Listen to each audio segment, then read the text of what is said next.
Good evening. Welcome to Northbeat. I'm Megan Roberts. A landmark ruling from Canada's Supreme Court puts the fate of Indigenous children in the hands of Indigenous people. Today, the court upheld the federal government's Indigenous Child Welfare Act. The decision ends a Quebec challenge that claimed parts of the act interfered with areas of provincial jurisdiction. It has implications across all territories and provinces, and we'll tell you what Northerners are saying about it. But we start with the broad picture from the CBC's Olivia Stefanovich. Families from Quebec First Nations celebrate a win to control the care of their children. I think it's an historical day, a decision that hopefully will give our people their rightful place in this country. The ruling from the top bench was unanimous, upholding a federal law aimed at keeping Indigenous children with their families and their communities. It's a very beautiful, a happy decision by the Supreme Court, but it is also, in a way, a sad day that the well-being and the future of these children has been an issue debated before the courts for the past 4 years and beyond. Quebec challenged the legislation all the way to the High Court, arguing the federal government infringed provincial jurisdiction. I do hope that Quebec realizes that it too has obligations to make sure that they're having positive relationships with First Nations, Métis and Inuit in their jurisdiction, that Quebec itself is a settler nation in Canada. In a statement, the Quebec government says its disagreement has always been with the federal government, not First Nations and Inuit. The province says it's analyzing the decision and reminded Ottawa it must work with Quebec rather than acting unilaterally. It is a deeply significant positive decision from the Supreme Court. The Prime Minister steered clear of weighing in on this federal-provincial battle, instead focusing on moving forward. Making sure Indigenous communities, First Nations, Métis and Inuit get to take care of their own kids and give them the brightest possible future. So far, 7 Indigenous governing bodies have taken control of their child and family services under this legislation. Hundreds more could follow now that this major legal hurdle has been cleared. Olivia Stefanovich, CBC News, Ottawa. You heard from Laurie Idlout in Olivia's piece. She is the MP for Nunavut and also the NDP critic for Indigenous issues. Here's more from her on this decision. I hope to see First Nations, Métis and Inuit making their own laws and those laws being respected. They already had them before Canada's genocidal policies to eliminate First Nations, Métis and Inuit, and I look forward to the work of Indigenous peoples making laws that will help protect children, youth and families. I do hope that this federal government will take it as an indication that that jurisdiction is very important, that allowing that jurisdiction to flow is a form of reconciliation, and that this Liberal government has an opportunity to follow through on the promises that they made to share that if indeed their relationship with First Nations, Métis and Inuit is the most important one, that they show it through the implementation of what's been said in this Supreme Court decision. As you heard, it was the Quebec government that brought this case all the way to the Supreme Court. But the Northwest Territories government also had a role. It joined the case as an intervener in December of 2022. The move surprised and frustrated some leaders in the territory, including in the Beaufort Delta region. Today, in the NWT Legislative Assembly, Inuvik Boot Lake MLA Denny Rogers spoke about the Supreme Court's decision. This morning, the Supreme Court of Canada released its long-awaited decision on Indigenous child welfare.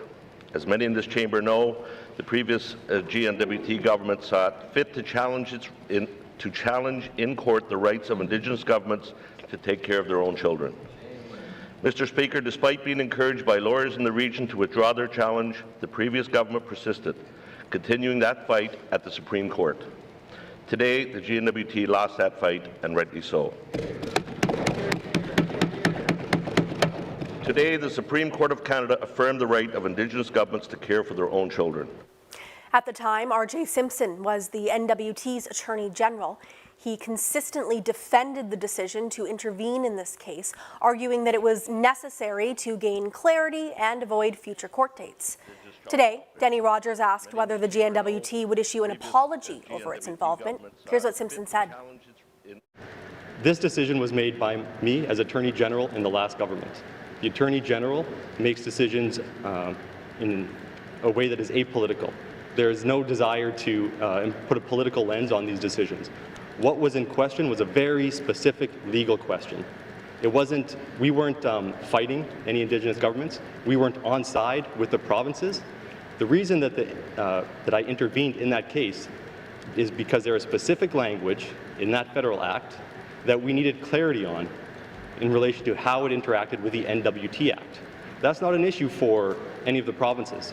They're not established by the NWT Act. They're established by the Constitution. What the decision looks like at first glance, and it's only been a few hours since it was released, is that the territory is essentially on the same footing as a province. So we wanted the act to continue. The first line of the submission was to the Supreme Court was that the Attorney General affirms the inherent right of self-governments of Indigenous peoples and their inherent jurisdiction in relation to child and family services. So that's continuing as well. The court reaffirmed that. So, Mr. Speaker, what we were seeking is clarity. This wasn't a fight that we were getting engaged in. It wasn't an attempt to hold on to power.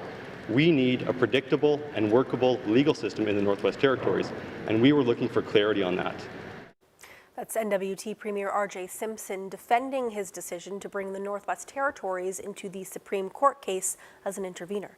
There's a lot of politics in this decision, but at its heart are children. It's their fate that will be changed by this ruling and their future that will be shaped by it. Cindy Blackstock has long fought for the rights of Indigenous children. She spoke today about the impact this decision will have on the lives of Indigenous people and kids.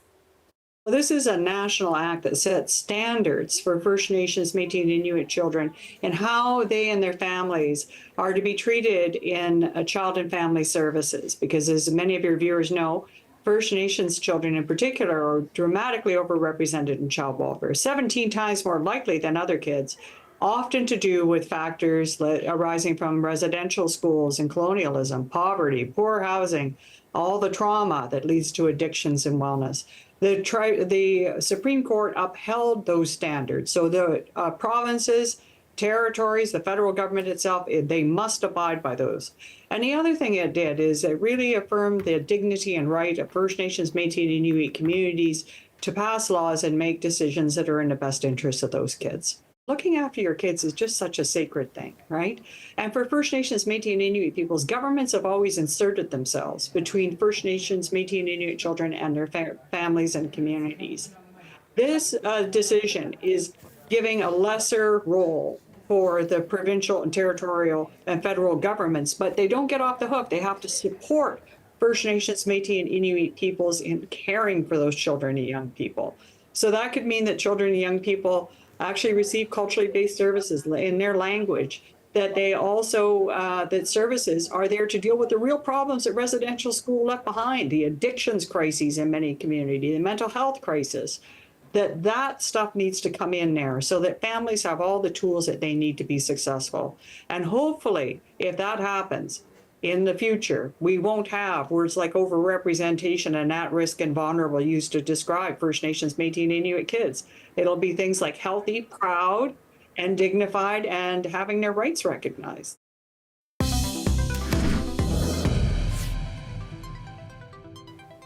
A woman accused of defrauding Inuit organizations pleaded guilty in an Iqaluit courtroom today. Karima Mani, along with her daughters, Amira and Nadia Gill, appeared over Zoom. Mani took full responsibility for the allegations of fraud against the trio, and as a result, the charges against the Gill twins were withdrawn. The CBC's Jody Ningyocha has more.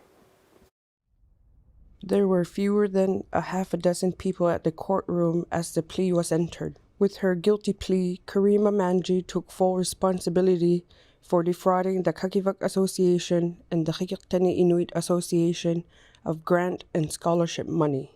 Manji was charged in September 2022 after she was accused of fraudulently obtaining Inuit beneficiary status through Nunavut Public Inquiry for her twin daughters in October of 2016.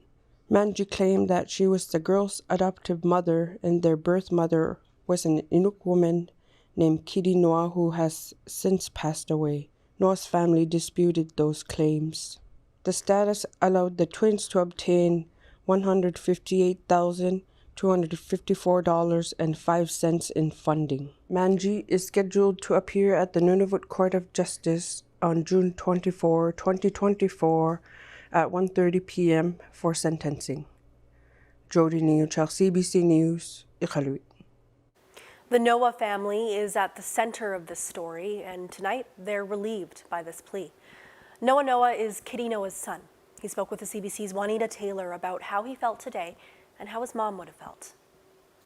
How did you feel walking into the courtroom this morning? I felt hopeful that she would plead guilty. I mean, so I was, I felt good walking in there.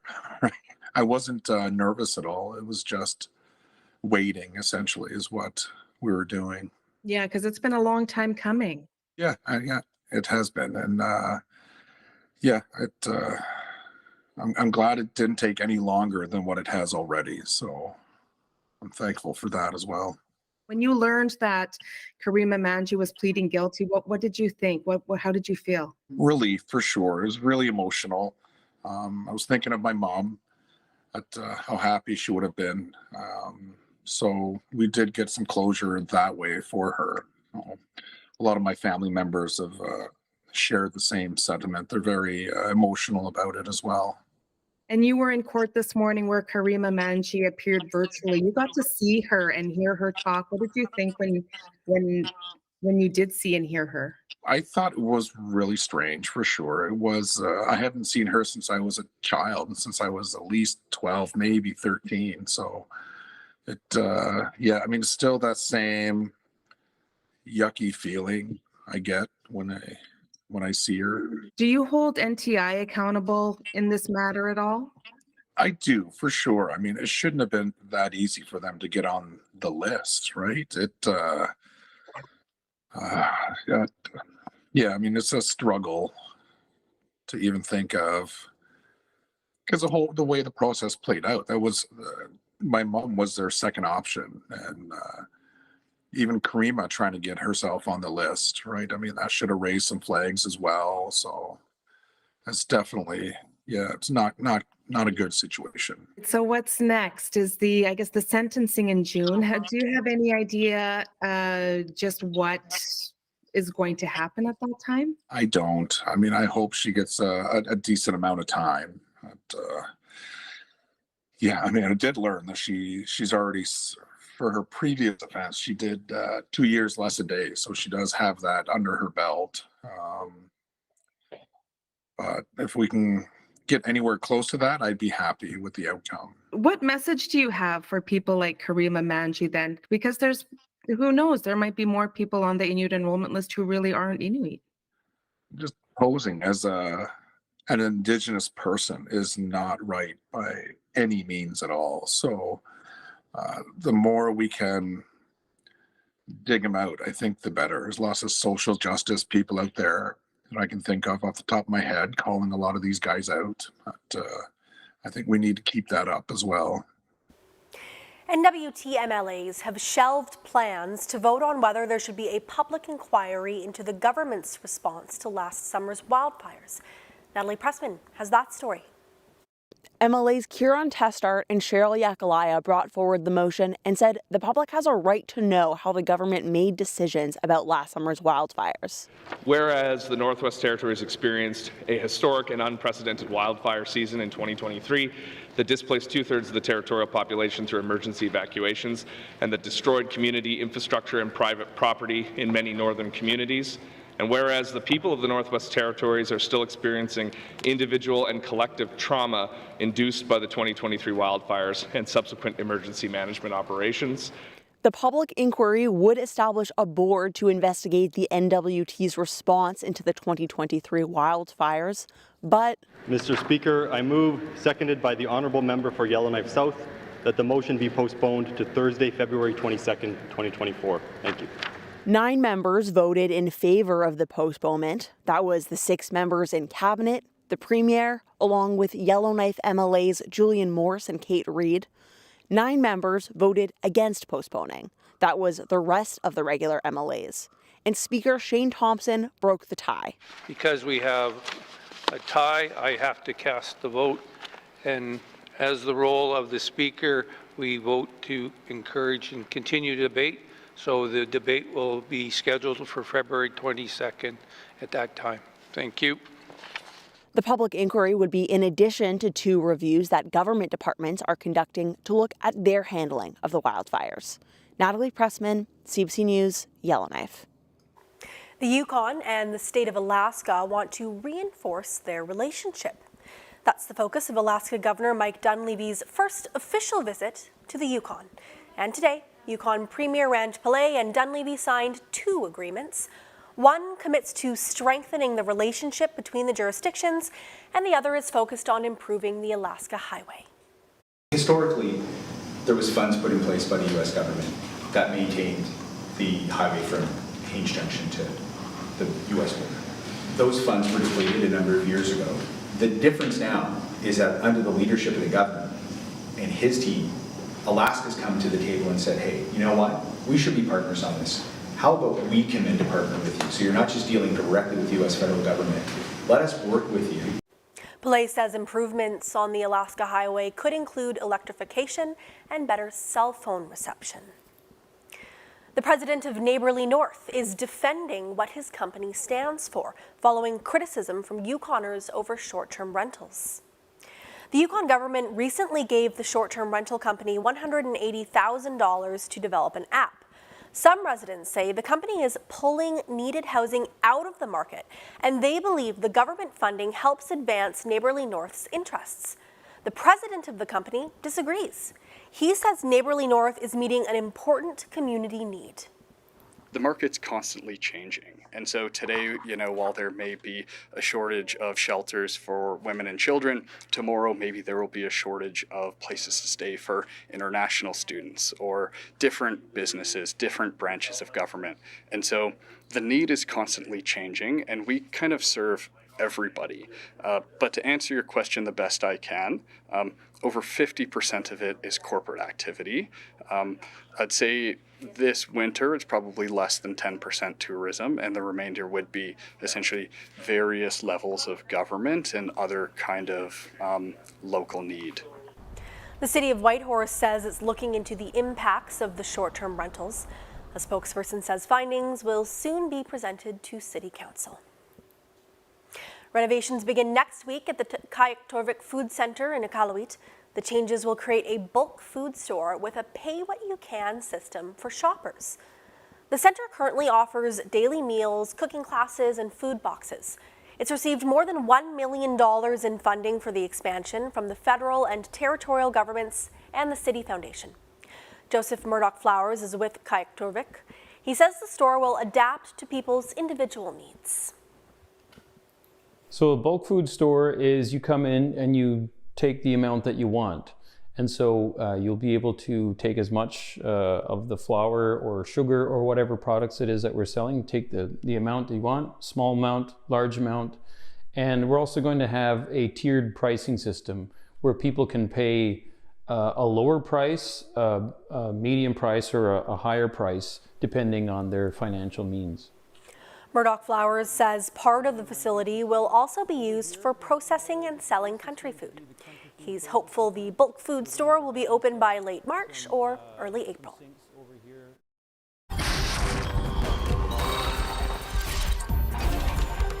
How can any of this be fair? Now you might think, hey, we just need more doctors, but that's not really it. A ration scheme here shows you where it starts, where it ends. Were you really willing to risk that job? Yes. At Thunder Bay's favorite festival, Wake the Giant. Ta-da! There it is.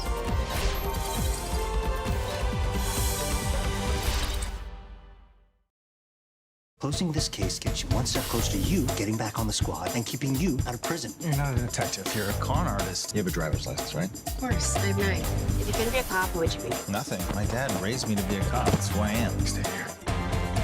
You're adorable. You guys are making this entire station look like a circus. He's busy trying to solve a murder. What are you doing? Thanks for having my back. Look at you. Is this your girlfriend? This is not my girlfriend. She's way too cool to be your girlfriend. She's not way too cool to be my girlfriend.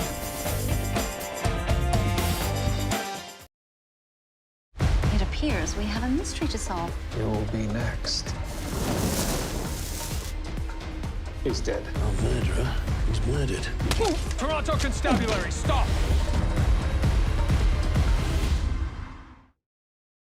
Here we go. Make it mini! I'm gonna push it. Let's go. My hands are shaking. This is all very overwhelming. Don't expect anything normal. I can't believe it. I'm here.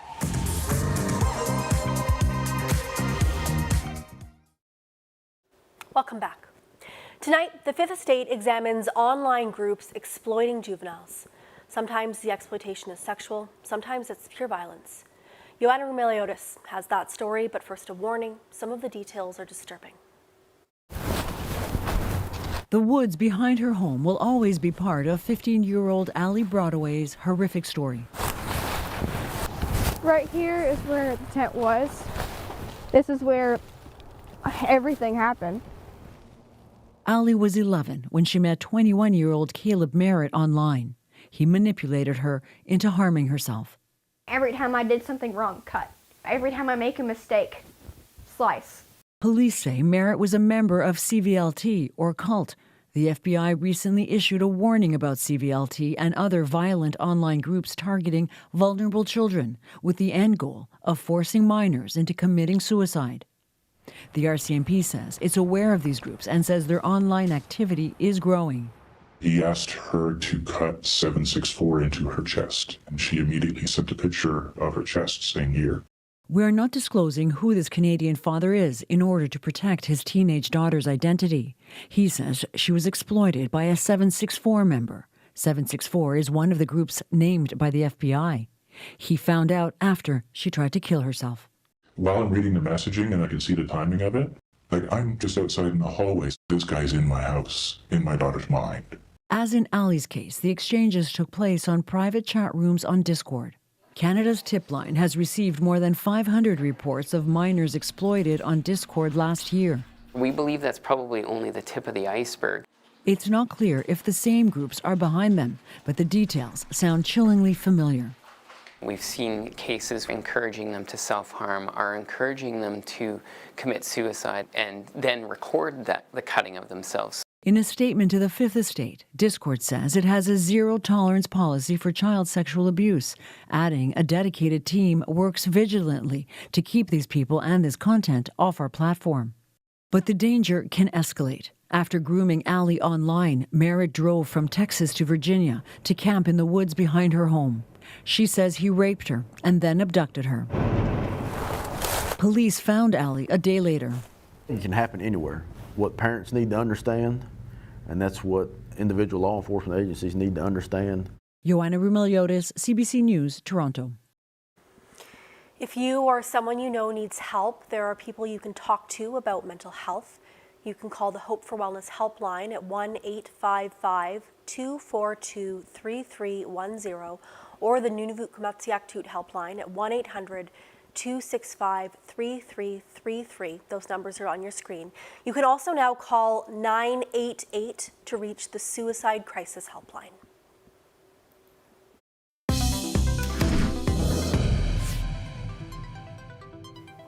People in Norman Wells now have a safe place to go when extreme weather hits. The town opened an emergency warming and cooling center this week. The center is in a house just outside of downtown Norman Wells. It'll open if temperatures drop below -40 or above 31 degrees. It'll also be open when it's dangerously smoky outside. Residents who stop by will be able to grab snacks and drinks. The center has also been the home of the Norman Wells Community Food Pantry since November. The Nunavut Highway has been closed since last Friday, the latest in a long string of weather-related closures. Road crews have been working in shifts to clear the snow, and contractors say this is the most snow they've seen. The CBC's Des Loreen got a first-hand look today.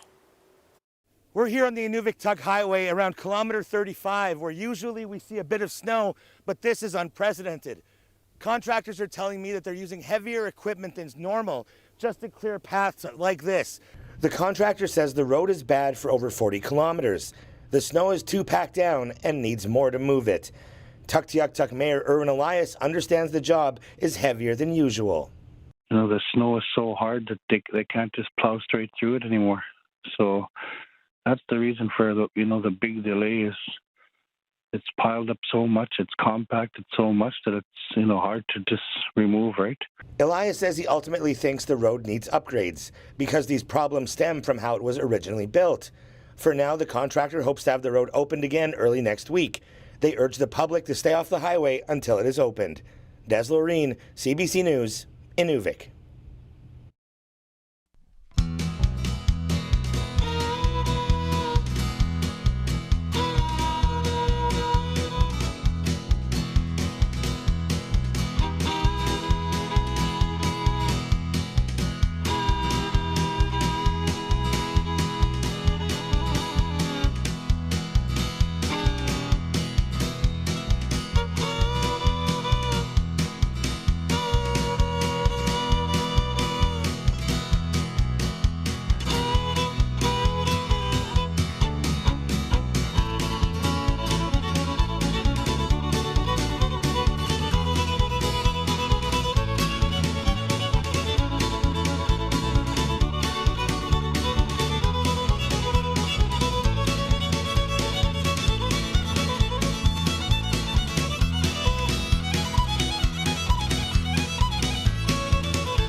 And that is Northbeat for tonight. For news anytime, go to cbc.ca/north. Thank you for watching. I'm Megan Roberts. Have a great weekend.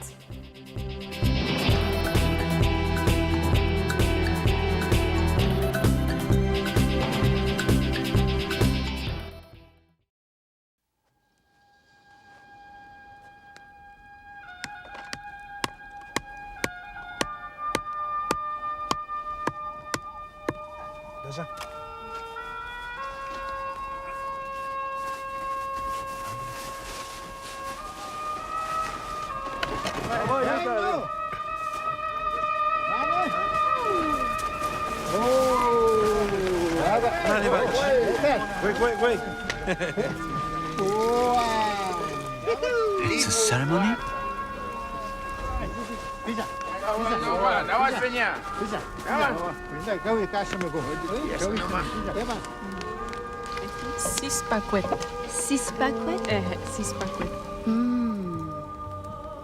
And Your Majesty may be pleased to know that this year, thanks to the help of our Indian friends, we have produced some 30,000 pounds of this sweet gift. Breaking news. The critics are talking. Oh, this is it. Imagine the Wonder Years if it were written by Gene Shepard. They twisted it all up. Well, you can't trust a newsman. Highly recommended. Onwards. Heartwarming. This doesn't mean I'm better than anyone here tonight. It just says it. 100% fresh. Well, I suppose we don't need to get rid of the cable right this second. Son of a critch. You look like a cod gasping for air. We want you to know that you can ask us anything. Need help with your Riz? You just made Riz uncool. There is something that's been bothering me. Are mutual funds or ETFs better for my long-term goals? Load weapon! Welcome to the show! Fire! Big!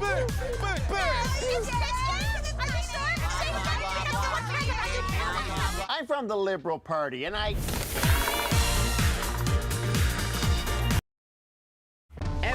speak the issues that matter to Canadians. These are acts of desperation. Connecting politics to people. Some people have lost everything. Join me for Rosemary Barton Live. What do we know about that with Andrew Chang? I think we can explain. Watch free on CBC Gem.